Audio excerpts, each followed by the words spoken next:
السلام علیکم ورحمۃ اللہ وبرکاتہ۔ عزیز طلبہ، اللہ تعالیٰ کی ذات سے امید ہے کہ آپ سب خیریت سے ہوں گے اور آپ نے گزشتہ کام مکمل کر لیا ہوگا۔ اس سے گزشتہ ہم نے التدریب الثانی کا نصف ثانی صفحہ نمبر 22 پر اس کو مکمل کیا تھا، اور آج انشاءاللہ العزیز ہم التدریب الثالث مکمل کریں گے، اور اس کے ساتھ ساتھ مجھے امید ہے جو یاد کرنے کا کام ہے وہ بھی آپ نے مکمل کر لیا ہوگا۔ تو سبق شروع کرنے سے پہلے آپ لوگ دعا پڑھ لیں۔ رب یسر ولا تعسر وتمم بالخیر وبک نستعین یا فتاح یا فتاح یا فتاح۔ آپ کتابیں کھول لیجئے۔ بیٹا یہ ہمارے پاس صفحہ نمبر 22 پہ الدرس السادس فعل ماضی چل رہا ہے، اور اس میں ہم جو ماضی کی گردان ہے، فعل مضارع ماضی معروف کی گردان، وہ ہم مکمل پڑھ چکے ہیں، اس کا وزن بھی پڑھ چکے ہیں، اور مجھے امید ہے کہ یہ گردان آپ نے مکمل یاد کر لی ہوگی۔ اور اسی طرح ہم نے تدریب الثانی یہ مکمل کل میں نے آپ کو حل کر کے بتائی تھی، یہ بھی آپ نے کر لی ہوگی۔ آج ہم اسی طرح صفحہ نمبر 23 پہ التدریب الثالث حل کریں گے، تو یہ بھی آپ لوگ سیکھ لیں، اچھی طرح سن لیں، اس کے مطابق اس کو لکھ لیں انشاءاللہ۔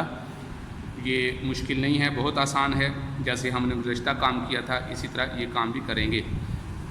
ان سیغوں کو پڑھنے کے بعد غائب، حاضر اور متکلم کے سیغوں کو الگ الگ کر کے دیے گئے کالم میں لکھیں۔ یہ 3 کالم نیچے دیے گئے ہیں، غائب کے سیغے ہیں، حاضر کے سیغے ہیں، اس کے بعد متکلم کے سیغے ہیں۔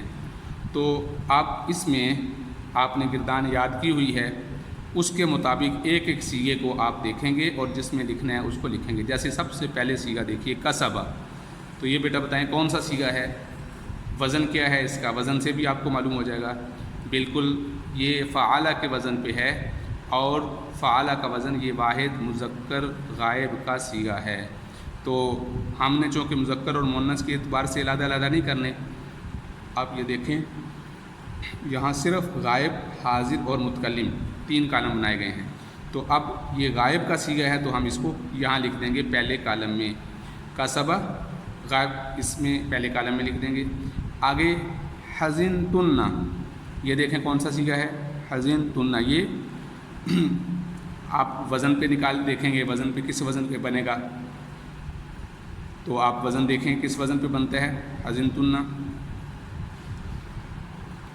جی یہ بنتا ہے فعلتن، تو یہ کیا بنتا ہے، جمع مؤنث حاضر، بالکل درست آپ نے بتایا، تو یہاں لکھ دیں گے۔ آگے حسدتما، اس کا وزن بتائیے کیا ہے، فعلتما، تو یہ فعلتما یہ تثنیہ کا سیغہ حاضر ہے یا غائب ہے؟ جی بالکل درست، یہ مذکر حاضر کا سیغہ ہے، تو آپ اس کو حاضر کے سیغے میں لکھ دیں گے۔ اسی طرح حسبتا، فاعلتا کے وزن پر ہے، یہ بھی آپ دیکھیں گے وزن پہ، واحد مذکر حاضر کا سیغہ، تو آپ اس کو حاضر میں لکھ دیں۔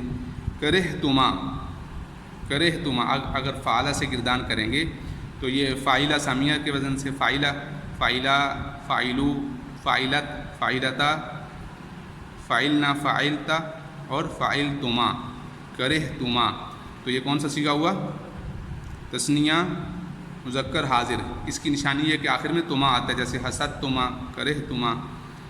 ضحکتم، تم آ گیا تو یہ نشانی میں نے آپ کو بتائی تھی کہ تم جمع مذکر حاضر کا سیغہ ہے، جیسے فعلتم، نصرتم، قتلتم، نصرتم کا نا تم سب نے مدد کیا، زکہتم، تو یہ آپ حاضر کے سیغے میں لکھ دیں گے۔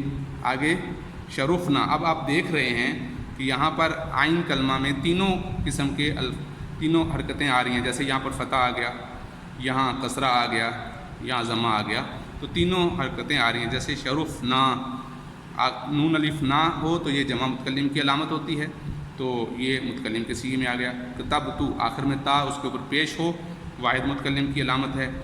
صدقہ فعالہ کے وزن پہ ہے، تثنیہ مذکر غائب، تو یہ غائب کے اس میں لکھ دیں گے۔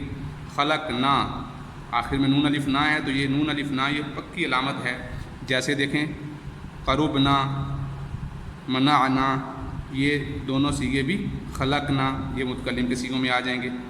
اسی طرح منعتا، حسبتا، یہ دونوں آپ دیکھ رہے ہیں کہ اس دونوں کے آخر پر تا ہے، اور تا کے اوپر زبر ہو تو یہ واحد مذکر حاضر کی علامت ہوتی ہے، اور تا کے اوپر پیش ہو تو واحد متکلم کی علامت ہوتی ہے۔ اسی طرح آپ دیکھیں علمنا، آخر پہ نون اور اس کے اوپر زبر، جیسے یہاں دیکھ رہے ہیں سمعنا، تو یہ دونوں علمنا اور سمعنا، نون کے اوپر زبر ہو تو یہ جمع مؤنث غائب، تو یہ غائب کے سیغوں میں آ جائے گا۔ اسی طرح شربتی، تا کے نیچے زیر ہو تو یہ اس بات کی علامت ہے کہ یہ واحد شربتی کس کی علامت ہے؟ واحد مؤنث حاضر، تو یہ حاضر کے سیغوں میں آ جائے گا۔ بعودا، آخر میں الف آ گیا، جیسا کہ آخر میں الف میں دیکھیں یہاں پر ہے صدقہ، 3 حرف ہیں اور آخر میں الف 3 حرف، بعودا الف، کفرو، واو الف کس بات کی علامت تھی؟ جمع مذکر غائب، کفرو یہ جمع مذکر یہ غائب کے سیغوں میں آ جائے گا۔ سلیمتا، تو یہ تثنیہ مؤنث غائب، تا الف تا آخر میں آ گیا تو یہ اس بات کی علامت ہے کہ یہ مؤنث غائب کے سیغے ہیں۔ کبورت، کبورت، تو اب یہ دیکھیے آخر میں تا ساکن آ گئی، تو یہ تا ساکن کا آنا فعلت کے وزن پر ہے، فعولت کے وزن پر ہے، تو فعولت کے وزن پر ہونا یہ اس بات کی علامت ہے کہ یہ غائب کے سیغے ہیں، تو اس کو آپ غائب کے سیغوں میں لکھیں گے۔ تو اس طریقے سے یہ آج ہماری مشق ہے، اس کو آپ دیکھیں، اگر آپ کو یہاں سے سمجھ نہیں آتا تو یہ آپ یہاں گردان میں آ جائیں گے، ہر ایک کا وزن آپ اس کو دیکھیں گے، عین کلمہ میں آپ اس بات کو نظر انداز کر دیں گے کہ اس پہ زبر ہے یا زیر ہے یا پیش ہے، اور آپ نے صرف آخر کی حرکت کو دیکھ کے فاعل کا اندازہ لگا کے آپ نے اس کو مشق کو مکمل کر لینا ہے۔ اور اگر اسی طرح آپ کا پچھلی تدریبات میں التدریب الثانی میں یا اول میں کچھ کام رہتا ہے تو اس کو بھی مکمل کر لیں، مجھے امید ہے کہ یہ آپ اس کو مکمل کر لیں گے۔ السلام علیکم ورحمۃ اللہ وبرکاتہ۔